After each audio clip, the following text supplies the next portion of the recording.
put some of these leather books on the shelves, get them out of boxes at my feet, and do something with the rows and rows of games that, frankly, I haven't been using at all. So, anyhow, but that's not what you're here to talk about. You're here to talk about economics and oil prices and money and deflation and credit and so forth. In fact, this was all inspired by a very good question by a gentleman on the blog. Welcome, the Mail Ray. Let me see if I can find it here. And we were talking about the default cycle begins, I think. Was that what we were talking about? No, it was the day before. I'm not actually sure where the comment is, but basically we were talking about debt and credit and usury. And we've been talking about this for some time. We've been talking about the fact that things like debt forgiveness for student loan debt and mortgage cycles and all this kind of stuff is not only necessary, but it is inevitable. And I'll explain that. The question that this individual had, we were talking about the subject about how I've been predicting for years that deflation is inevitable and so forth. And he said, well, he had read a very good book, a book I highly recommend. It's called The Austrian History of, what is the name of it? It's the Rothbard book, the 2-volume book on the history of economics. Somebody look up the name. It's the big 2-volume Rothbard book, and it's a brilliant book. It's an important book, and it's a book that you really have to read if you are going to be considered educated on the concept of economics. And it's like an Austrian perspective on the history of economic thought. That's the name of it.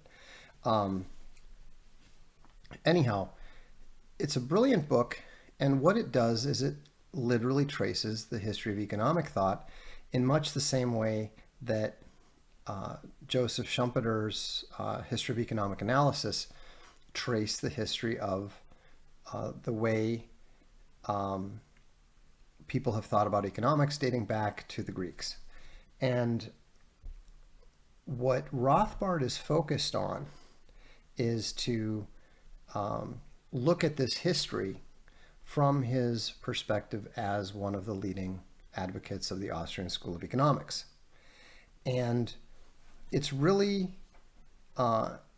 interesting to see how most of that history, from his perspective, is defending the long and gradual erosion of the Christian prohibitions on usury that gradually came about through the Middle Ages and into the Renaissance, and finally all those restrictions were eventually lifted, leading us to the point where we are today.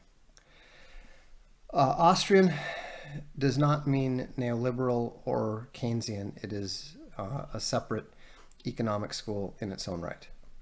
So it's in fact, the leading critics of Keynesianism are the Austrians. So whenever you find critiques of Keynesian economics dating back to the 50s or so, it's almost invariably an Austrian. Henry Hazlitt, Ludwig von Mises, etc., etc. And so when you, we should answer this question. Try and Speak says, Vox, when do you say usury, do you mean interest at all or just unreasonably high interest? Usury means interest. It does not mean unreasonably high interest. In fact, that was one of the early, relatively early developments in lifting the restrictions on usury. And there's a, we're not going to go too deep into this. There's all sorts of Latin terms related to the usufruct and the utility of materials and so forth. And what the ultimate development was to begin treating money as if it were property. Now, the problem, of course, in treating money as property is, of course, that money is a concept. And so when you're trying to turn something that doesn't exist and then treat it as property, you are making a fundamental category error. That's why, for example, you'll see some very good, very logical cases against the concept of intellectual property. Because, of course, you're not actually stealing anything when you make a copy of an ebook, when you repeat something that someone else said, when you play a song that has been played that someone else recorded. What we've invented is imaginary forms of property in order to allow people to claim ownership of it. Now, obviously, there's massive conceptual differences between property and imaginary property, because if I deny you the use of your property, then I have taken something from you. But if I repeat something that you said, I haven't taken anything away from you. 1 minus 0 is still 1. And so a lot of these issues, a lot of these problems and so forth come from category errors, making fundamental errors, lies, redefinitions. It's all based on untruth. And what does that have to do with answering the question? I'm getting there. So he was saying, how do you relate the present situation? How do you justify debt forgiveness and all that sort of thing in light of the work of Rothbard in discussing the relaxation of the limits on usury and so forth? And I'm going to get to that in a minute. I've got a good question here. Does that mean plagiarism is a category error then too? No, because plagiarism is an active deception. When you plagiarize something, you are taking something from someone. You are taking the authorship away from them. If I write a book and you take the text of that book and you bind it up and you sell it, you have taken nothing from me. Unless you put your own name on it and you claim that you wrote it. For example, here's something interesting you may not know. There's a difference between these two leather-bound books. This is a book by the Franklin Library, Ulysses by James Joyce, and this book was actually printed by the Franklin Library. What's interesting here, it says copyright 1914, 1918, blah, blah, blah. All rights reserved by the literary trustees of the James Joyce estate. So what they did, what the Franklin Library did is they went to the James Joyce estate and they acquired the property rights, the intellectual property rights to Ulysses, and then they printed and bound this book. Fine, well and good. Now this book looks much the same, right? And but what's interesting about this book and what's different and what you may not understand without looking at it, have a look at the inside of this book. This is the giveaway. Look specifically at the size of the margin, Guide to the Galaxy, right? And what do you notice about this? Do you notice a difference? Do you notice that the margins are very, very tight on the sides, and the page numbers are very, very close to the top, right? Well, what happened here is that the estate of Douglas Adams almost certainly did not get paid anything by this, anything from this. Notice that it says, this collector's edition is published by Easton Press, well and good, by arrangement with Gramercy Books, an imprint of Random House Publishing Group, blah, blah, blah, blah, blah, right? So what the press that published this book did is they purchased the books that were already published by Gramercy Press, and then they chopped them up and then put the leather binding on them. They basically just replaced the binding. And so, you know, I mean, that's legal. They didn't, I'm not saying that they violated any property right, but this is a book where the property right was, or the intellectual property was acquired and, you know, paid directly to the estate. This is a book where the author got nothing out of it. Nothing at all. What's the difference? Nothing really. The two books are there. Now, if you were to take this book, which I own, away from me, that would actually be theft. This is actual property. So there's a, and the same thing applies to concepts like money. So why does it property and relate to money, and what does that have to do with what we're talking about with credit and the economy? Well, the whole justification for usury is to pretend that money is property, and therefore you're just renting out the money, right? But here's the thing, that's not what happens. You know, people think, well, if you go to the bank and you take out a loan, then the bank goes down, they get the money out, and they give it to you, right? It doesn't work like that. The money didn't exist before the loan. Almost all the money today, almost all the money in the economy is just debt. It's literally nothing but one person's promise to pay somebody else something. It doesn't exist. It's not your property. It's not my property. It's not property at all.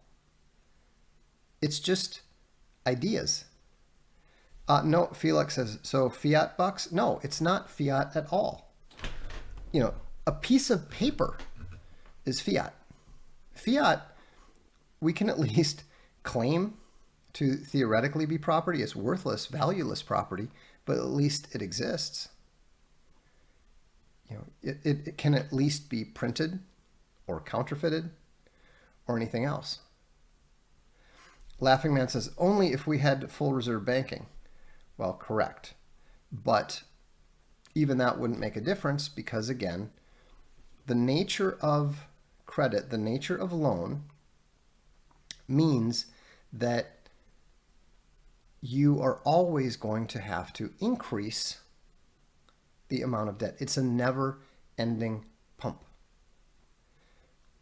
Bradford Wake says, if currency doesn't exist before the loan is made, then doesn't that make the loan contract void due to the bank having no valuable consideration to offer? No, it does not, because the laws have been changed to ensure that, I mean, they don't need to have anything.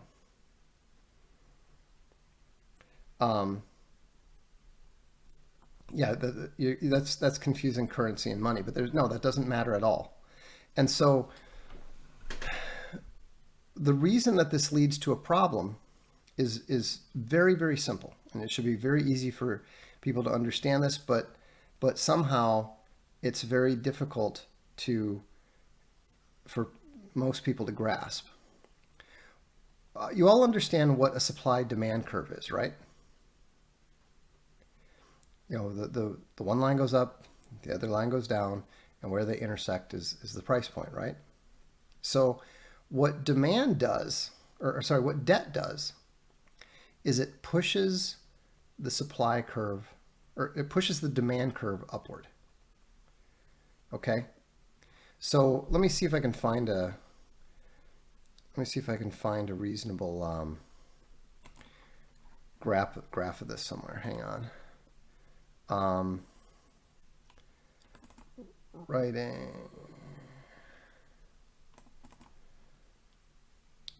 And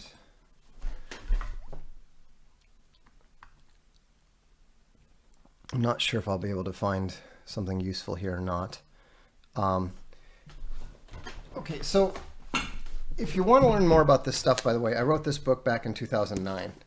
And the reason I'm looking it up is because I've got some figures in here, and I just found them on the computer, but I don't know what they actually are.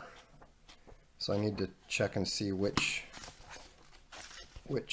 chapter is which. You'd think I'd know these things, but sadly, not so much. Okay, oh, this will do if I forgot it, 10.2. And of course, I don't have the one that I would like to have. 10.1, that might work. No, that's not the one I wanted. That's federal, but let's see if we got 10.2. Of course, we have 10.3. Will that do?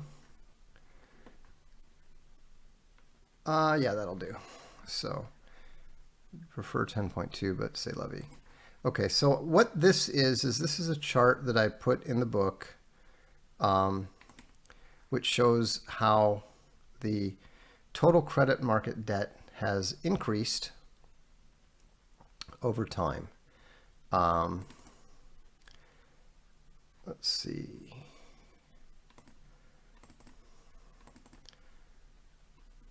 Okay.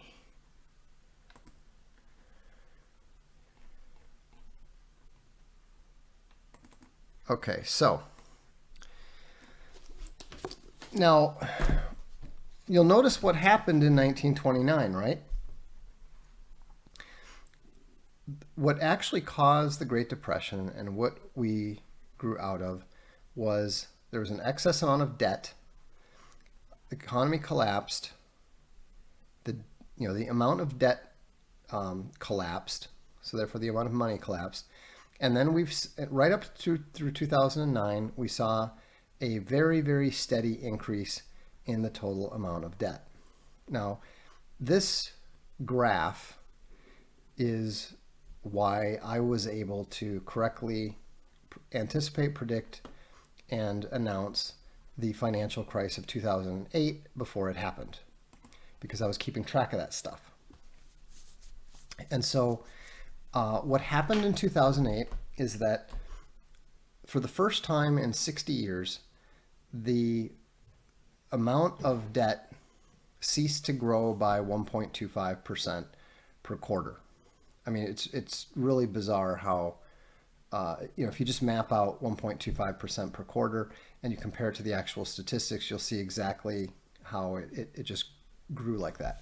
For the last 11 years now, what we've seen is called credit disinflation, which means the amount still grows, so you're not in deflation, but it's not growing enough to keep the economy growing. And that's because they were running out since 2008. They've been running out of people to take out more loans. And remember, money is created by the loans. So they don't have the ability to create new debtors, which of course is one reason why they're so hell-bent on immigration and bringing in new people, because new people mean new debtors. The fact that these people are even less likely to ever pay back any debt doesn't matter, because they don't care. They just want to keep the system moving. Because once you run out, then it starts to crash. Nubish Titan says, why did it take so long to crash?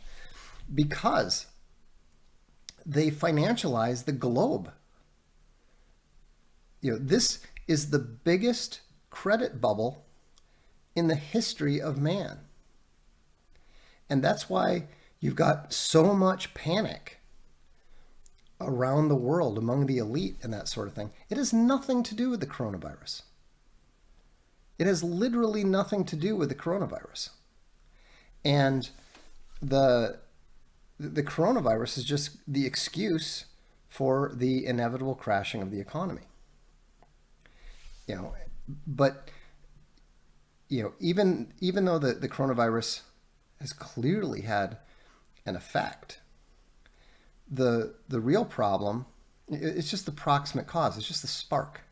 When you pile up a giant pile of flammable material and you pour gasoline all over it, the guy who happens to have smoked a cigarette butt and tossed it on the ground, you could say, well, he started the fire. Well, technically, but that's not why the fire burned down the whole city. The fire burned down the whole city is because everything was set up to go flammable. Will the deflation we see be anything like the deflation that happened in 1920, 21? I think it will be greater. I think it will be more significant. This is a much, much bigger credit bubble. And so, so to get back to the whole supply-demand thing, the normal supply-demand thing, demand is limited by people's ability to pay for things. So let's say that I have $2,000 and you have an old motorcycle, and I say, hey, I'll give you the $2,000 for your motorcycle. You're like, well, I'm not sure I want to, I'm not sure I want to sell it for $2,000, but well, I guess nobody else has any more money than that, so I'll sell it to you. But then, Joe Debtor comes by and says, hey, I don't have any money, but this guy over there is willing to loan me $3,000 to buy it. I'll give you $3,000 for the motorcycle. Well, naturally, the guy with the motorcycle says, hey, $2,000, $3,000. I don't care that this guy has to go into debt to do it. I'll take the $3,000. So suddenly I've saved up the money. I have the ability to buy it, but I can't buy it because now the price of the motorcycle is $3,000 thanks to the debt. Now, of course, you run into problems when the guy suddenly can't pay. And Dr. Jeep is right. This is why houses cost so much. First of all, there's more people, right? But secondly, and more significantly, they'll give anybody with a pulse money to buy the house. And so, whereas a house used to cost $30,000, because of the fact that anybody can borrow the money, it keeps piling up and up and up and up and up and up and up. That's why in 2008, housing prices began to collapse, and that's why that's where the whole debt crisis began, because people were running out of the ability to pay for the houses, and then I'm not going to get into there's a debt reselling aspect to it that I'm not going to get into. It's not necessary. And yes, this is exactly why college universities cost so much because of student loans. Anytime credit enters the picture, prices rise because debt is money. It is inflation. Inflation doesn't come from running the printing presses anymore. It comes from people taking out loans. And so the problem is, and this is why usury has always been banned by Christian culture. This is why usury has been always regarded as something very, very deadly and dangerous, going back to the ancient Sumerians and Babylonians. It's because once credit enters the picture and begins distorting the prices, then it inevitably builds up into a bubble, and whoever controls the debt, whoever owns the debt, owns everything. And Keynesian economics is obviously false and obviously absurd because it leaves debt completely out of the equation. In the primary textbook, Paul Samuelson's textbook called Economics, the big MIT one that was that popularized Keynesian economics throughout the United States in college, then it actually said debt doesn't matter. It makes no difference if Paul owes Peter or Peter owes Paul. And yet, the inevitable result of a debt-based system is that a very, very small number of people will own literally everything. You don't own your house. The bank owns your house. And of course, the bank doesn't even own itself. The bank is owned by someone upstream, which is owned by another institution upstream, which basically comes down to, the same, 5,000 people, 100 people, whatever, I don't know. And so the system is always going to do this every single time. This is why rulers dating back thousands of years have said periodically, all debts have to be forgiven. They couldn't keep people from loaning a little bit of money here and there, but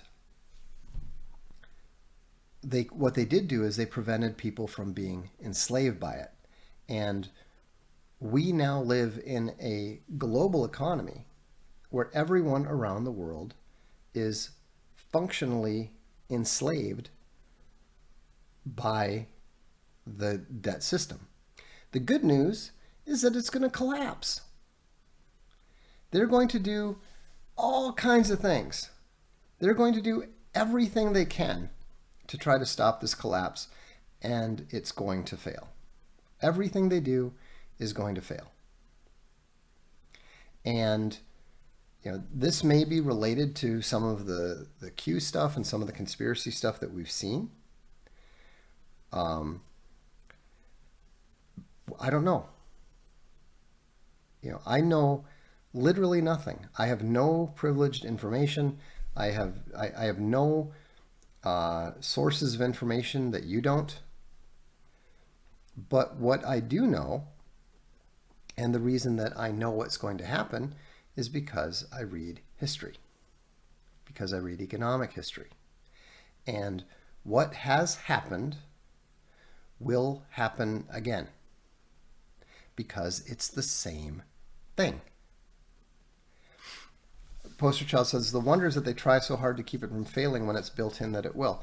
Well, no, it's not surprising, because they just want it to last long enough for them to live their spectacular lives and die. They just want to die before it falls apart. You know, that there's something that, I mean, this is something that I think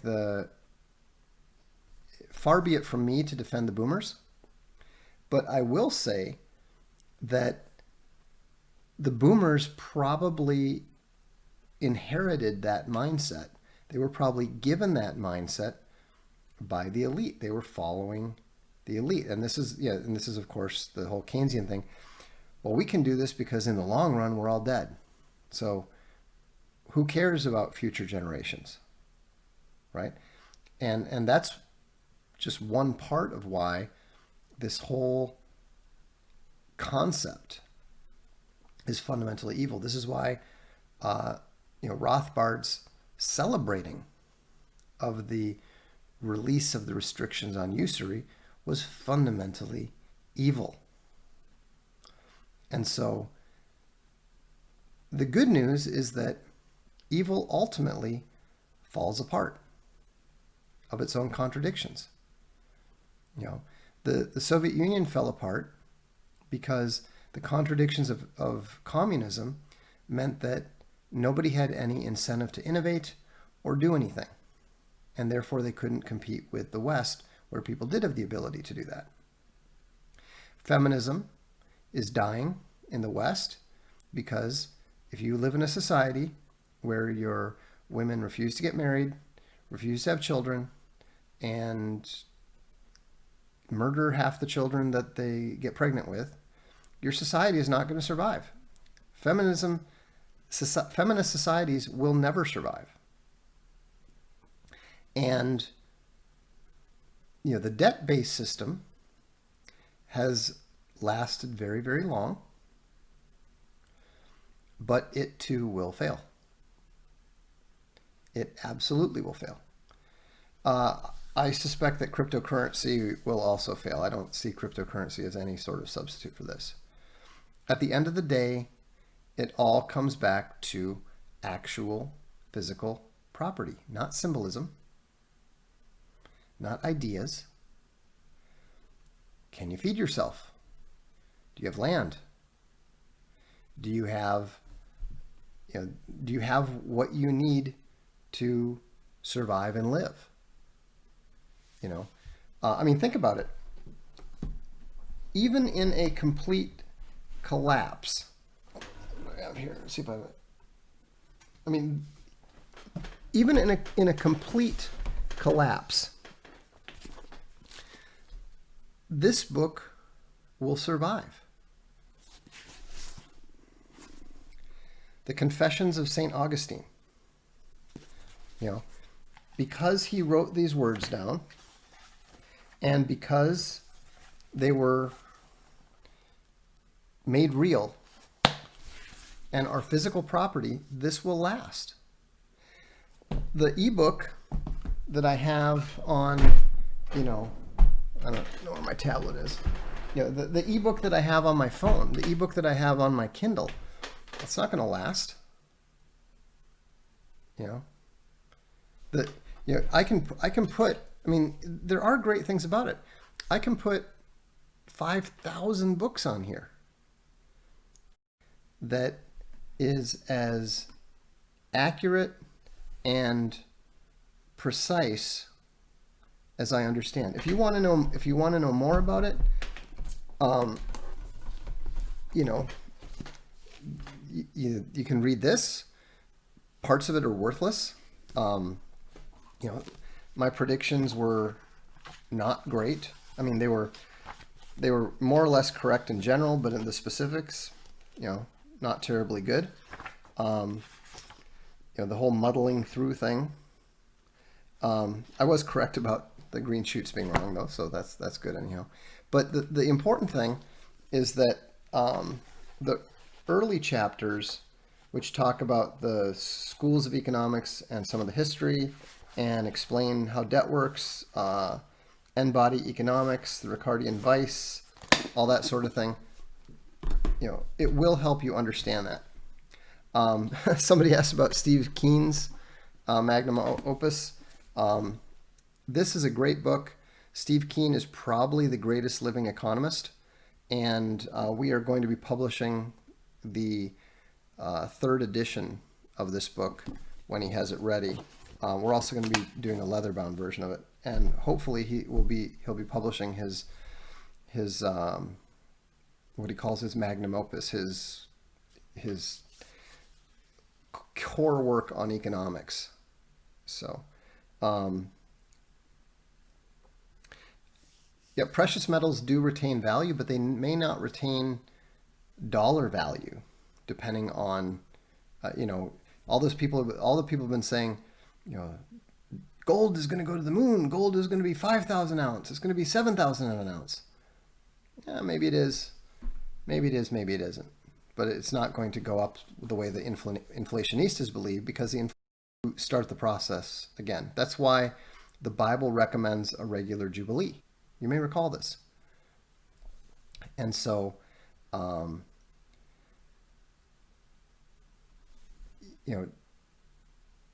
understand two things. If you take just two things away from what I'm telling you tonight, it's number one, debt is money. And number two, debt money always crashes eventually. And so all you need to understand is those two things, and everything else not only becomes clear, everything else becomes inevitable and obvious. And so just focus on those two concepts, and you'll be able to recreate the rest of it, over time, even if you don't remember the specifics for what we talk about and so forth. Jilly Bear says, given the current situation with the virus completely making things worse, would it still be feasible to forgive student debt with suspending universities' grant monies? Of course it's feasible to do it, but I mean, right now they're actually giving the universities more money despite the fact that they have billions in their endowment. It's crazy. Will government stimulus do anything positive at all? Yes, it will allow people to keep eating. My ex bought a house in Dublin, Ireland for $255K. What will that be worth next year? Less. How valuable will a wine orchard be? I don't know what a wine orchard is. You mean a vineyard? Well, I hope to find out. Has the U.S. collapse timeframe changed? No, I've always said 2033. I stand by 2033. Debt is money, and debt money always crashes eventually. Yes. If you want to add a third thing to it, then remember that debt pushes up the demand curve. Debt increases demand. So, so, I mean, these are interesting times. They may be difficult times, but if you understand what is happening, then first of all, you don't have to be afraid. And secondly, you should have a better context in which to make good decisions, right? Vox, if there were no interest in Old Testament, then how were debt jubilees necessary when there were no loans? Why would you say there was no interest in Old Testament? I literally just said there was. It's nearly impossible to keep people from loaning to other people. It's nearly impossible to keep people from doing stupid things. But what you can do, at least, is prevent people doing stupid things from completely destroying your society.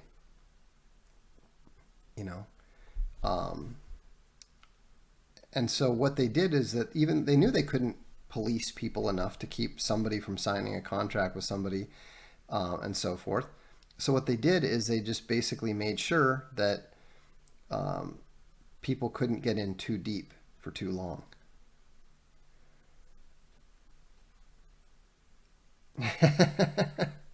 Try and speak straight. Fox, if adultery was outlawed, why did adultery still happen? That's an exact analogy. All right, let's do the other super chats here. Okay, Given Sight Bear says episode 606, Illuminati confirmed. I would say it's just math, but I mean, if you really want to get paranoid, there's actually a school of thought that claims that the true number of the beast is 606, not 666. Anyhow, and also M Bolster did his thing. Thank you. I'm on the new system. Sorry I didn't have time. I don't know how to look up all the super chats in one place with this new, YouTube imposed a new system on us, which, as usual, doesn't work as well as the old one. Thanks, guys. Snipe sends $2. Ben Cohen. Oh, Ben is the one who asked the question. It's a good question, Ben. He says, Vox, thanks for the answer to the blog question. Yeah, it was a little bit random there, but I hope you understand why the elimination of restrictions on usury was always a bad thing, even though it didn't look. Oh, 616. You're right. I'm sorry. So anyhow, that's all we've got time for tonight. But thanks for tuning in. I hope this was helpful. Couple things related to the various projects. I'm absolutely delighted to be able to say that the first Castalia Library book has reached our production editor, and let me just give you his take on it real quick. He said, missionaries just arrived. Initial report.